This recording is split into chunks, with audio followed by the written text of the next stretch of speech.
strategy of tension. This 9/11, the world's top physicists, pilots, engineers joined victims' families to sidestep the mainstream media wall of silence.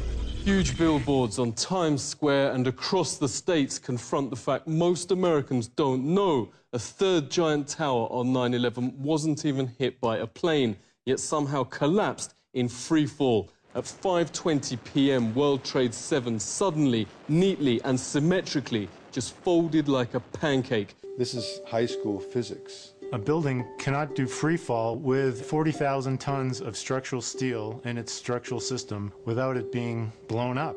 So who did it? Who didn't do it is the 19 hijackers that allegedly flew the plane. It is impossible.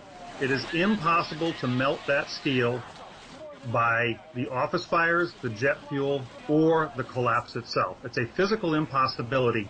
It cannot be replicated experimentally. It defies the laws of physics. If you set aside your politics, you set aside your beliefs and your religion, and you use the scientific method. World Trade Center 7 is basically a classic controlled demolition where a building free falls and comes straight down into virtually its own footprint.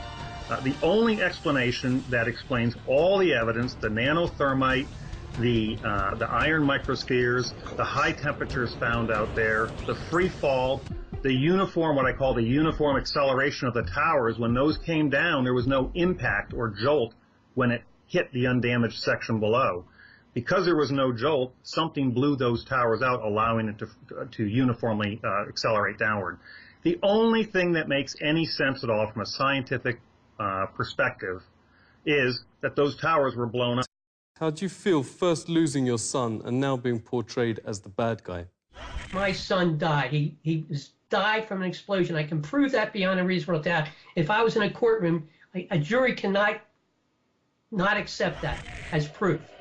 So that's where we have our problem. When I say, well, this was an inside job. Well, my son died from an inside job from someone putting bombs, detonations. I would make her sit in this room and go through what I just went with you. And then I would say, now you tell me I'm a conspiracy theorist. Just shows you how awful our media is. I don't want to call her the media.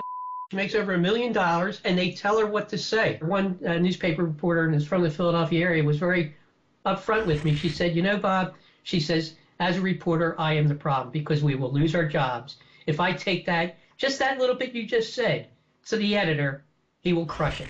So I'm telling you right now, I can't put your story out there. The media owners will not allow them. The press would not cover it, just that, because it put a little doubt in people's minds.